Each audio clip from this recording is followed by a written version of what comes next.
This podcast is brought to you by North Carolina's electric cooperatives.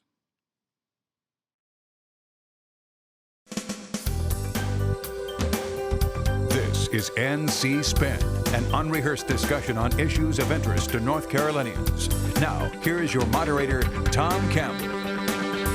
Thank you for tuning in this week's NC Spin. Well, in the span of 1 week, we will have had Ash Wednesday, leap year, and the 2020 primary elections. Quite an unusual week, setting the stage for Tuesday's primary elections. And this week's show is going to tell you about the races, the candidates, and the issues you'll need in order to be able to go vote on Tuesday. And of course, we'll ask the panel to tell us something we don't know if there's time remaining. This week's panel includes Brad Crone, communications and political consultant, Chris Fitzsimon, director of the state's Newsroom, John Hood, syndicated columnist and author, and Becky Gray, Vice President of the John Locke Foundation. We'll begin our uninterrupted debate after these brief messages from our underwriters. Today's tools make you a real DIYer, and as a member of an electric cooperative, you have lots of valuable tools to help you do it yourself in controlling your home energy use and budget, leaving you free to be Dad. The big issue in 2020 is healthcare. Let's talk basics. You are the key to your own personal health, but there is strong evidence that if you have a relationship with a family physician, your quality of life will be better. You'll likely live longer, and you'll have 33% lower healthcare costs. Your family doctor knows you, has your medical history, and can quickly diagnose health problems. Family Physicians, your trusted healthcare advisor for life. Let's start the spin. On Tuesday, voters will choose party nominees for President, U.S. Senate, Congress, Council of State, our legislature, and municipal elections. This year's primary is one of the earliest dates in which our state has held these elections. So naturally, we're interested in knowing how people are responding in modern history and also watching it closely. Brad, early voting started the day before Valentine's Day, and it ended on Saturday, leap year. Numbers we've seen indicate the turnout numbers for early voting are relatively low. Why is this the case? Well, I think voters are actually waiting and seeing possibly what's going to transpire in the state of South Carolina primary on Saturday. And they've been paying attention to the debate process, and that has perhaps held down a little bit of participation. As of Thursday night, there were 540,348 people who voted early. That's 74% of performance level based on the 2016 numbers. Now, it's important to note that there are more voting days in 2020 early vote than in 2016. We know who's voting. Yeah, interesting. 63% Democrat, 37% Republican. On the unaffiliated side, on the independents who have performed so far, 63% have requested a Democratic ballot, 36% have requested a Republican ballot. 85% performance level for Democrats, 74% performance level for all voters casting ballots. Interesting. Becky, usually in primary election, normal presidential primary races, we've got about 40% of the 6 million voters who are registered in North Carolina. Any predictions as to what you think total turnout will be this year? For the primary, I think we're probably looking in the range of 38-40%. You know, North Carolina is the only state in the country that has a presidential, gubernatorial, attorney general, U.S. Senate. We have new congressional districts, we have new legislative districts, and we have 3 Supreme Court seats. So, I mean, everything's going to be centered on North Carolina. We're going to be having so much advertising in the state. You are not going to be able to live here and not know that there is an election. I was going to say, your mailbox, your television, your radio, whatever it may happen to be.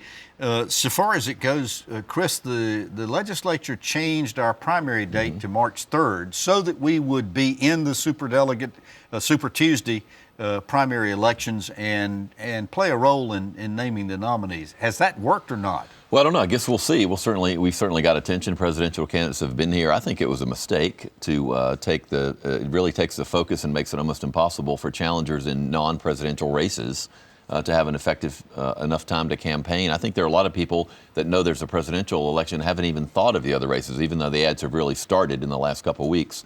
I think that was a mistake. I wish we had more time for people to understand what's at stake in these offices that are very important in North Carolina. There's a lot of them down the line that people have no idea about. John, when people are asked what are the major issues that are motivating them, or that they're concerned about, or that they're deciding about in choosing candidates, what are they listing? The economy is usually the number one, number two issue. Pocketbook. In this case, sometimes it's listed high, sometimes not. That's because it is perceived by people almost across the spectrum as pretty good. So you hear in healthcare, you hear immigration, you hear not so much on foreign affairs, but you see in North Carolina education being an important issue. And also, though, this general sense of is the American dream still alive? What's going to happen to the next generation? That plays very differently depending on what side of the fence you're on. But those are the key issues. And as you can see from the fact that Trump and Bernie Sanders both have significant followings, there is a sense of outsiders versus the establishment, which we talk about a lot. We talk about a lot during elections, but a lot of times it's more pretend. And in this case, it's not pretend. These are both, obviously, neither was a member of their respective parties.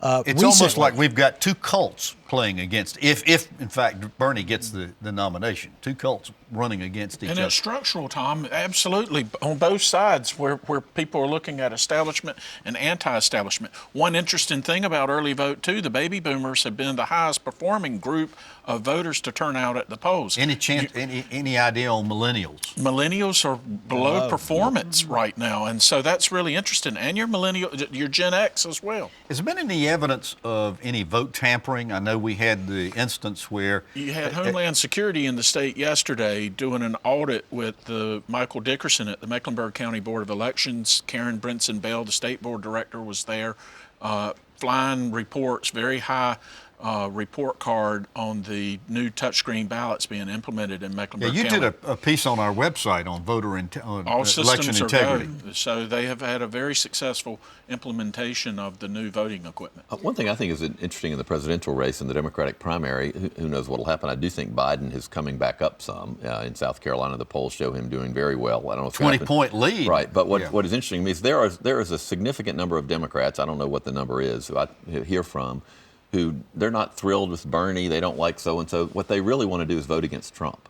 And I think there's some segment of Democrats who are turned off by the debates, and they want to vote in the general election. I think that in some ways there's some that aren't that enthusiastic about the primary. Becky, I want to get back to this business we were talking about before, about the fact that both Bernie and Trump are sort of running outside the establishment of their respective political parties. Have political parties lost their significance? No, I don't think so, and I don't think they're going to. I mean, and what we're seeing with Bernie, he has been the same for 35 years. He hasn't changed. What's changed is the Democratic Party has gone closer to the way that he thinks about things. I don't see the political parties going anywhere. John, I want to talk about the fact that, particularly on the Democratic side, North Carolina is a delegate-rich state. We have 122 delegates that are going to be voting for the presidential nominee in our North Carolina. But it's a very confusing way of selecting those delegates. Is there not? Well, I don't know. It's certainly not straightforward. If you win North Carolina, you don't get all the delegates. You got to get 15% to even qualify. But that's a national standard. Is the North 15%, Carolina too. Right. But I'm just saying that was something the Democrats had instituted, and unlike the Republican rules, which do have some winner-take-all and some ways that speed up the ability of someone to maybe gain a lead. In the Democratic Party, particularly after 2016, thanks to Bernie Sanders and his supporters pressuring the party, they have made it harder for a front-runner to very quickly get to sort of an unassailable majority because there's more proportionality. And I do have to get to 15%. And as you say, there's some complexity because it's not just statewide. In North Carolina, we're looking at which congressional district you're in. There's a statewide bank of delegates, and then there's congressional districts. As much as that's more complicated than a simple winner-take-all statewide, I think it probably more accurately reflects how people feel. What's going to be interesting is after Tuesday and the dust settles, your delegate allocation and what type of advantage will Bernie have. Then you go to county conventions. Absolutely. And do you have a brokered convention at the national level for the Democrats? Yeah, because the whole thing about that, too, is the pledged and unpledged delegates. I mean, that to me is the real wild card, even more than the math associated with it. The super delegates, if you will. This is the entire, in my view, I mean, I don't have quite the same Democratic sources that Chris does, but I do talk to Democrats.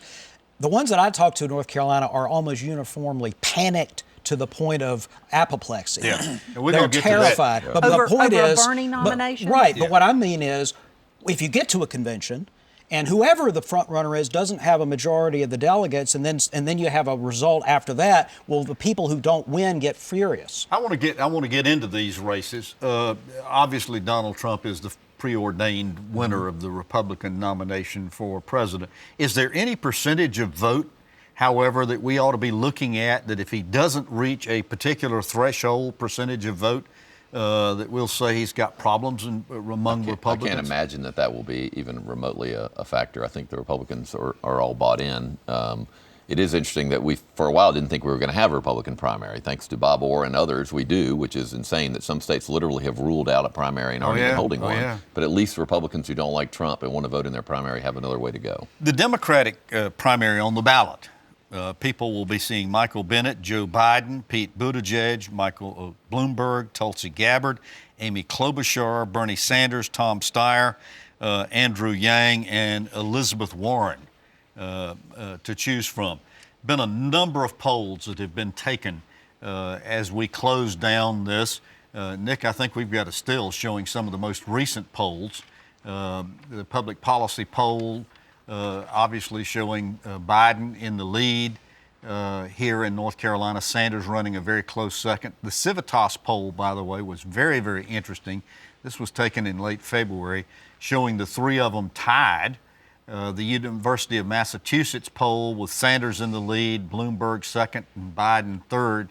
And then the WRAL poll, which showed Bloomberg and Sanders tied with Biden coming second. John, it's a tight race. It is a tight race. I think something Brad said earlier is really important. North Carolina and South Carolina rhyme.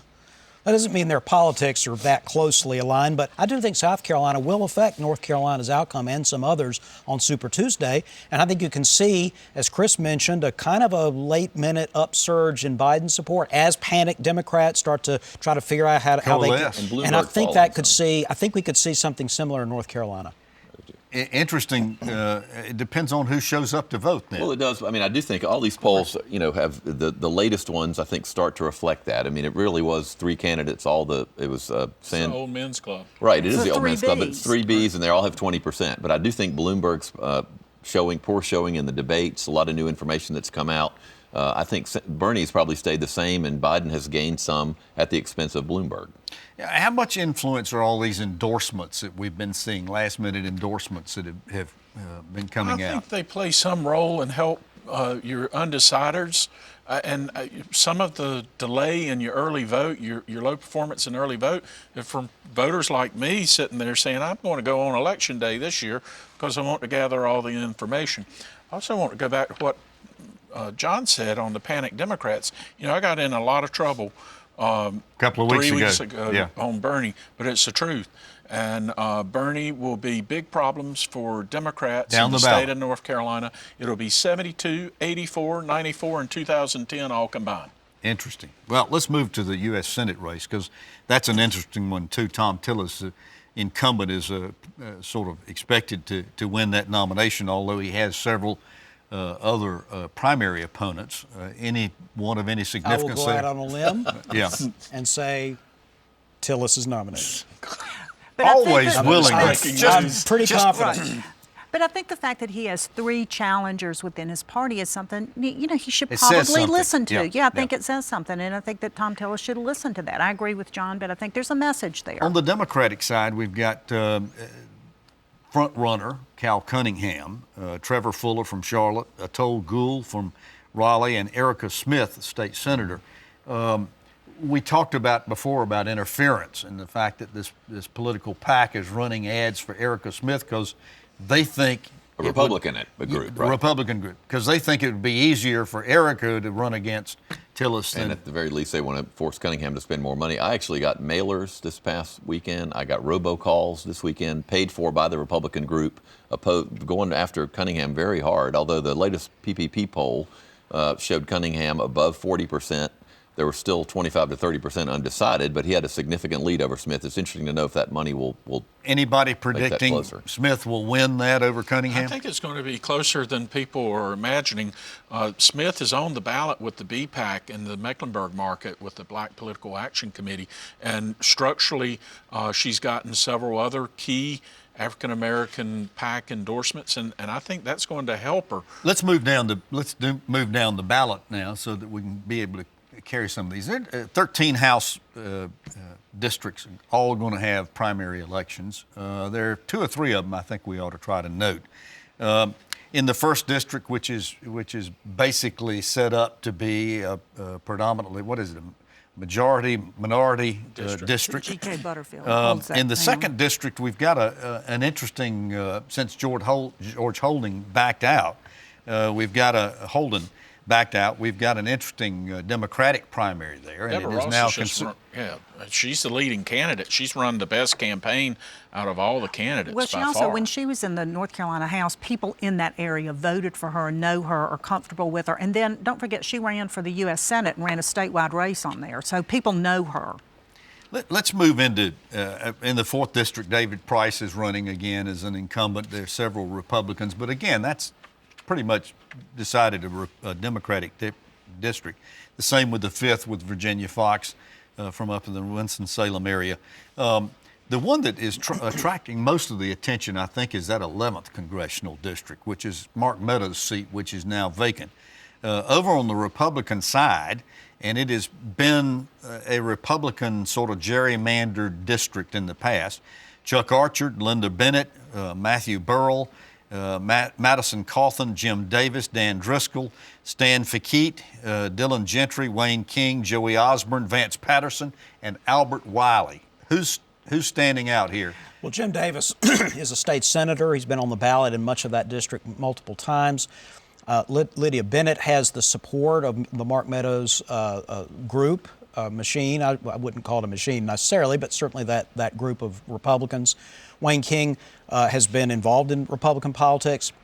But I noticed that Archard, the first name you mentioned, he's the biggest spender right now.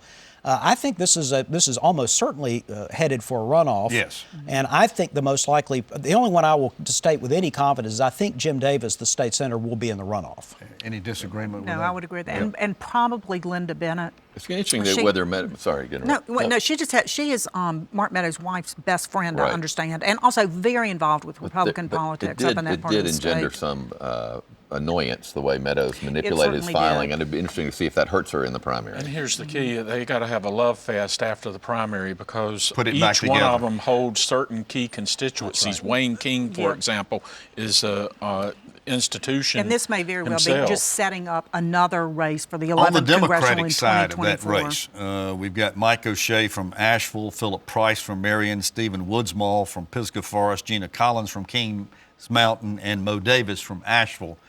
3 weeks ago, we sort of indicated Mo Davis may be the front runner there. Mo Davis is probably the front runner. I think it's a complete toss-up. I've not seen a lot of expenditures coming out of the Democratic primary candidates at this point in time, and it's a race we'll have to watch. It could be a competitive race if the Democrats have a presidential nominee who can compete in this state. Let's move to the gubernatorial contest. Roy Cooper and Holly Grange are running for the Democratic nomination. I think most people. Holly Grange and Dan Forrest. I mean, excuse me, Holly Grange and Dan Forrest for the Republicans. If Bernie Sanders I'm is the talking nominee, faster than I can read. you know, Roy Cooper could consider. Anything, yeah. Switching bodies. Dan Forrest obviously is considered the front runner there. I think at this point, yeah. And Cooper the front runner in the Democratic race. The lieutenant governor's race should be a fairly interesting comment. Boy, we got a baseball team full of Republicans running. Betty Bingle from New Bern, Deborah Cochran from Mount Airy, Renee Elders, former congressman from Dunn, Greg Gebhardt from Raleigh, Mark Johnson, superintendent of public instruction, John Ritter from West End, Mark Robinson from Greensboro, Scott Stone from Charlotte, Andy Wells from Hickory. Who's standing out there? Andy Wells seems to be spending the most money. I mean, I've seen more of his television ads. He loaned himself $500,000 recently. Yeah. So yeah, Keep in mind Scott Stone from the Charlotte area, Right. the places. I mean, And Wells has a and- support. And whether you Could like this him or be not, Mark another- Johnson has won the statewide election. Could this easily be another runoff I think so. situation? Yeah, and I think Greg so. Gabhart is somebody else to watch. He's been very active in Republican circles. Buddy Bingle in the eastern part of the state's got a constituency east of I-95. All right, Businessman. let's move to the Democratic side of that because we've got several running there also. Bill Toole from Charlotte, Terry Van Dyne from Asheville, Yvonne Lewis-Holly from Raleigh, Chaz Beasley from Charlotte, Alan Thomas from Rayford, and Ron Newton from Durham. I would Front-runner? say Terry Van Dyne is probably the runner. First of all, she's got money. She's also, I mean, she's very savvy politically. She's picking up some good endorsements, that's for sure. Anyone I mean, else? Chaz Beasley's, there are 3 incumbent state legislators running. Yeah, and Yvonne Holly Chaz from Beasley, Lake. and- So right. kind of interesting on that. I would say the forerunners in that are from Asheville, Charlotte, and Raleigh, Wake that's County. right. So it'll be interesting to kind of watch how those demographics fall Right. out I on think that Van vote. Dyne is the front runner. The question is, will she get 40%? I think that's an issue, whether there might be a runoff there. or 30%, not. yeah. Attorney General's race. Josh Stein obviously running unopposed as the Democratic incumbent. Over on the Republican side, Jim O'Neill, former district attorney from Winston-Salem, or district attorney from Winston-Salem, Sam Hayes from Raleigh, and Christine Mumma from Fur's Raleigh. been flying in that race in the Boy, has Republican it. primary Boy, it has. between Mumma and Christine, O'Neill. yeah, exactly. Don't forget, too, in this race, Josh Stein barely won when he ran before. So I think he may be more vulnerable than we think. So they're really fighting it out for that Republican nomination. There are 2 criminal lawyers, 1 civil lawyer. And immigration has turned out to be one of the issues Yes. that the Republicans are fighting over. Any big issues so far as the state auditor's race? Beth Wood, obviously the incumbent, is running on the Democratic side. Tony Street. She's got a Democratic challenger, but Yeah, I I don't know think she'll that. have any problem. Well, Louis Toledo. The Republican challenger there, Hogemeyer, Yeah. I think it is, he is in the state auditor's department, which is kind of interesting because that's how Beth Woods got in there. So, that may be one to kind of keep an eye on that. Yeah. All right.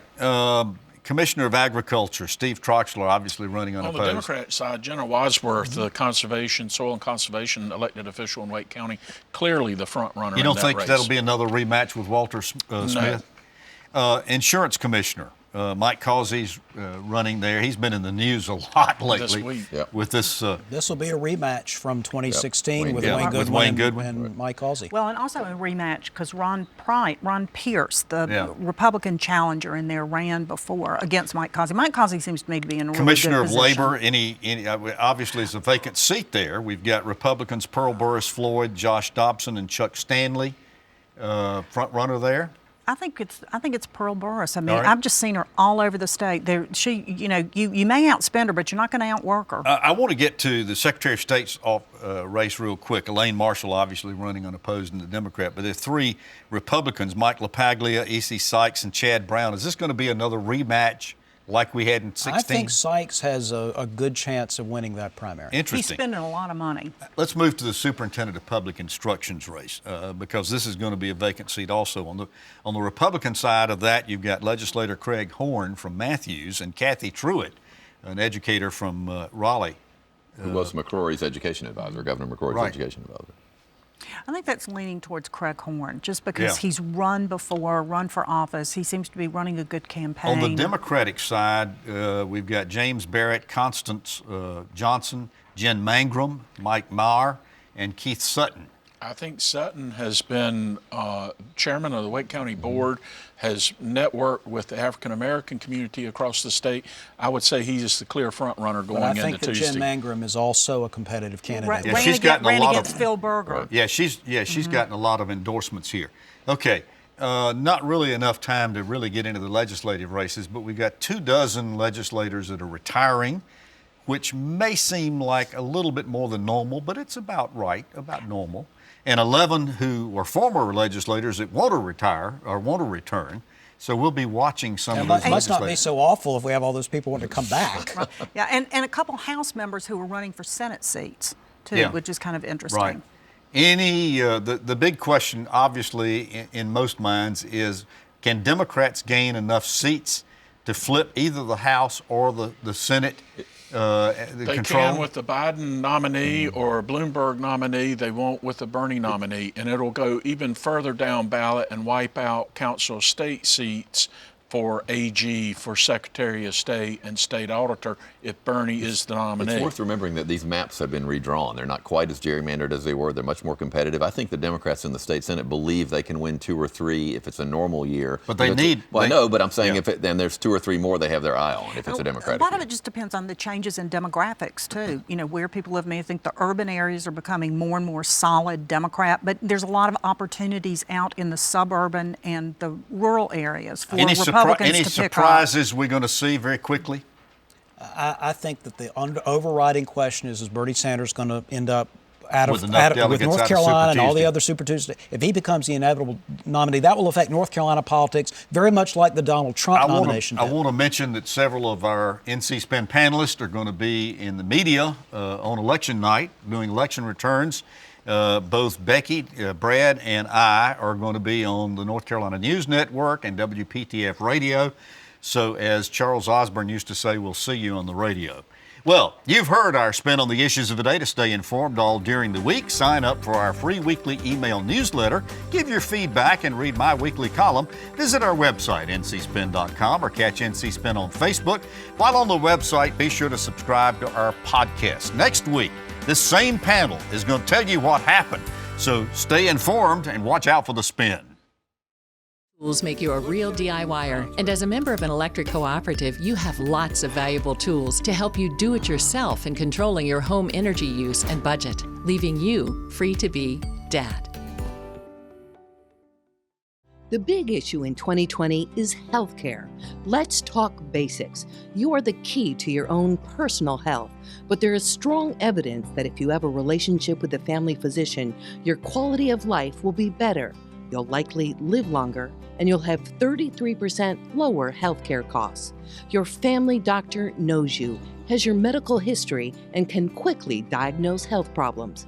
Family Physicians, your trusted healthcare advisor for life. North Carolina Channel is made possible by the financial contributions of viewers like you who support the UNC TV network.